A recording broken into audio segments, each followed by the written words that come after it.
January is fast approaching, and obviously, at a time like this, speculations about which players each club is about to sign are always aplenty, especially when it gets to Manchester United. Another top defender, a top centre back, is being linked to Manchester United. I'm here to tell you why Antonio Silva could be the right defender for Manchester United to go for in Jan. My name is Webb. Welcome to the hotspot. How are you doing? Is it a good day, good morning, good afternoon, a good evening, wherever you are tuned into the hotspot? Thank you for being a part of it. If you subscribed, we do thank you, appreciate you. You are really a tremendous person. Now, let's get into it. Now, United has for the longest time been linked to several players, and the centre back is one key department that we wanted to sort. We failed in the last summer. Hope now is that in January we should be able to bring in someone because we've got a lot of issues in the centre back position. Harry Maguire doesn't stop making errors. You saw how he almost cost England a goal in their game, just last night in the international break. So you cannot rely on him yet. Apparently now he looks like our most on-form defender because of those who are fit. At least he's our most on-form defender. So obviously we should be looking to solutions come Jan. Now, Antonio Silva, the 20-year-old Benfica centre back for me, is the perfect player to come in January. And here is why. Antonio Silva, first of all, is a different kind of centre back, if you ask me. After watching him and observing him quite, critically, I feel that whereas we've got Tapsoba, Todibo all linked with us, Jared Brentwaite from Everton, I think this Portuguese kid for me is a bit of, a bit special, is a bit different. Let me start off with his natural build.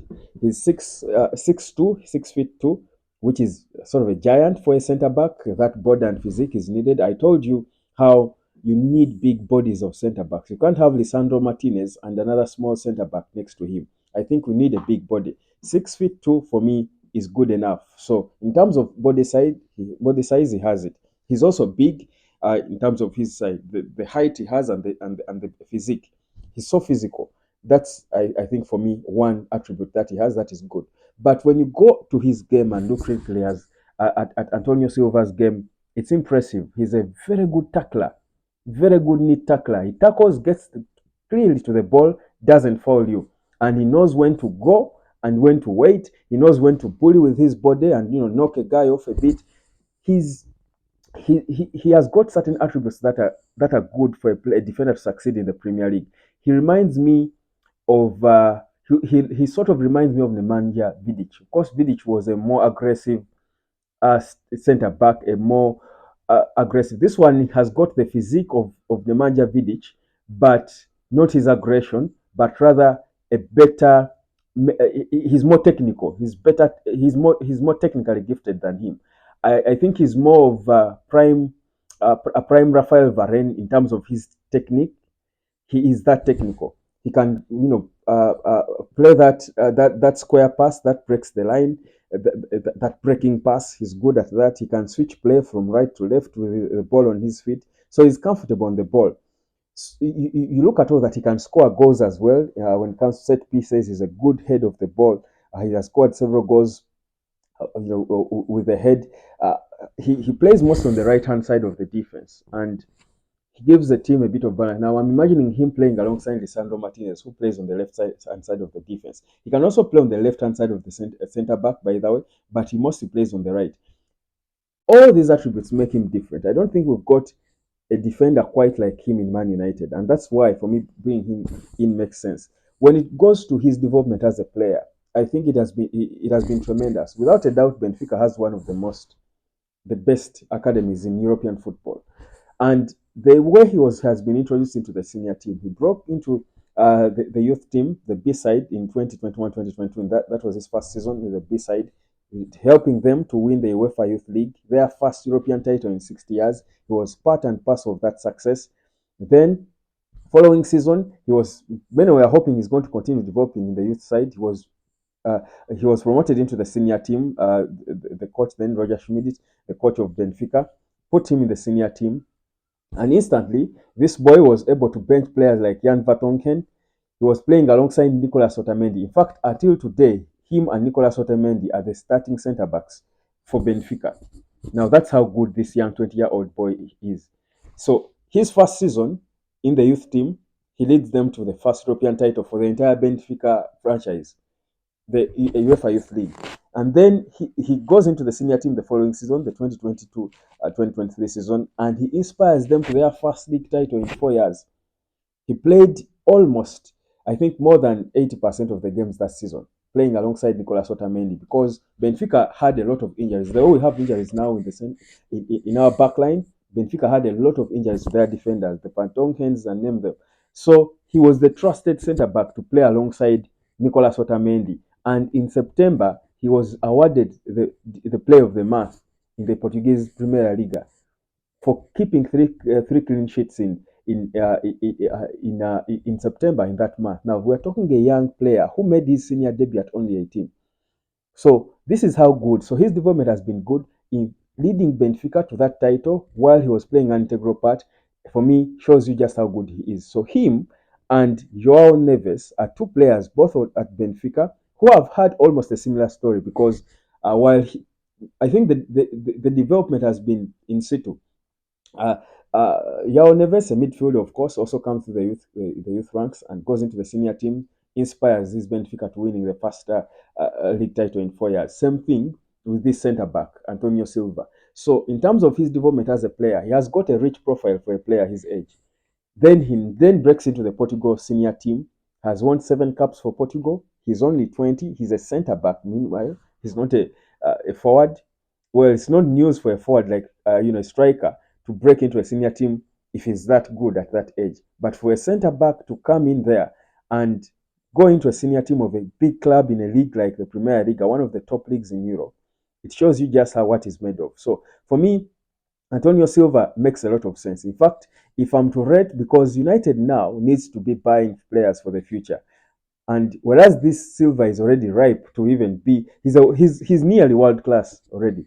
By the way, he's nearly world class. All he has got to do is now to prove himself in a more competitive league than the Premier League, and of course, the next obvious league to move to is the Premier League, because I think the reason why many clubs want to fetch players from Portugal is because players from Portugal don't struggle to adapt to the Premier League. I think the Portuguese game has got several similarities with the Premier League, and I may not go into the details of which ones those are, but I think players coming from Portugal find it a little easy to fit into the Premier League than many players from elsewhere. That's why I will dwell a lot on him. I think for me, Antonio Silva makes a lot of sense for Man United to sign. Fabrizio Romano did confirm that United are following him. They have sent scouts to monitor him. I think our scouts will obviously be impressed by this boy because of how good he is with tackling, because of his development that is so rapid. Same with Rasmus Højlund. The way Rasmus Højlund developed from Copenhagen to now United in a space of about 3 years shows you the development of a player. Now that shows you the work rate, the potential, the discipline. It takes all that for a player to develop that fast. So Antonio Silva has proven that. So has Joao Neves. And for me, this is why these are kids we should be looking at to sign at the next available opportunity.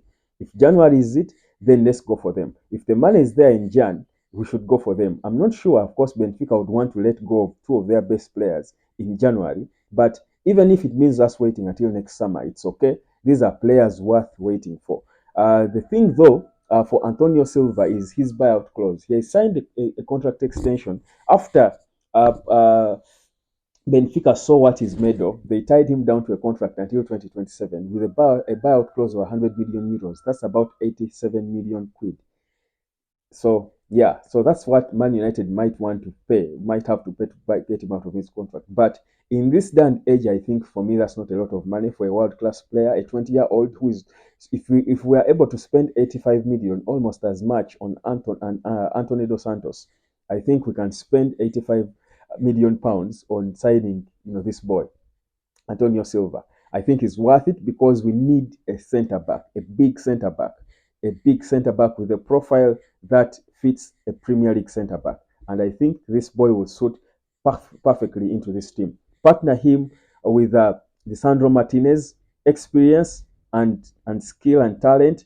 Then you've got Luke Shaw on the left and Wan Bissaka on the right. I think that's a huge, solid backline there for Andrew Nana to feel firm in between the sticks and keep making those saves that we know he can make. So for me, that's a signing in Jan that I think would make sense. Of course, that would depend on the availability of funds, but United is still in a sell to buy situation. If we're not going to get face issues with the financial fair play, man, the way Man City and all these Chelsea's and what Everton are struggling, we need to sell players. And we have the players to sell to Saudi. We've got Rafael Varane who can easily go. We've got a Harry Maguire we're stuck with, but we can't sell him if we want. I think it's just us being intentional. We can't sell him when we're switching things around. We've got players like uh, of course, Casemiro perhaps might not go in Jan, maybe shouldn't be in Jan. But if we get someone giving us good money for me for Casemiro, we should lose him as well now because we need money. We need money to be able to buy younger, fresher players. So for me, that's what I think we need to do. So in terms of exciting young players, we should be focusing on Antonio Silva, as Fabrizio Romano noted, is among those we are being linked with. I think it makes a lot of sense. His physique, height, his technical abilities. He's good on the ball. We love to play from the back. He can pass the ball. He can, turn on the left and on the right. He can switch play. He can play that killer pass. He's good. He's complete. He can score in set pieces. He can score headers through corners. He's good. He reminds me. He's an improved. Actually, he can potentially be an improved a modern Nemanja Vidic. Vidic was bored on the line, physical, just more physical and less technical. I think this boy is as physical as Vidic, but very technical as Rafael Varane. And for me, that's a perfect, a divine combination to have in one player. We should be signing Antonio Silva. That's my verdict. Let me know what you think. Hotspot, subscribe. My name is Webb. Let me catch you later, fam.